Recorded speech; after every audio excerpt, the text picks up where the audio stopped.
బాయిలో ఏం చేస్తున్నావు మావా? భారతనాట్యం చేస్తున్నాను. బాయిలోకి ఎందుకు వస్తారో?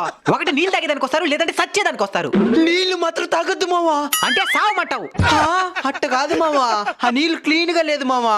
ఓ అదే, పైనుండి నీళ్ళు తోసేనాం అనుకో, కింద నుంచి క్లీన్ గా ఉండే వాటర్ పైకి వస్తాయి, దాన్ని తాగొచ్చు. అయితే నాకు కూడా దాహంగా ఉంది మావా. మరి రా తాగదు. వస్తున్నా. ఎవడ్రమ్మా బాయి కాడా? ఈ బాయి ఓనర్ వస్తున్నాడు మావా. వస్తే ఏమంటాడో? మనం నీళ్ళక తాగుతుండేది, దానికి ఏమంటాడో?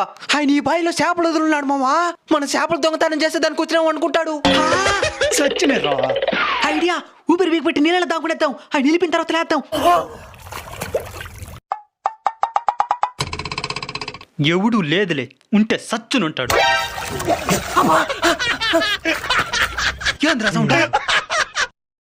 ఎవరు లేదులే,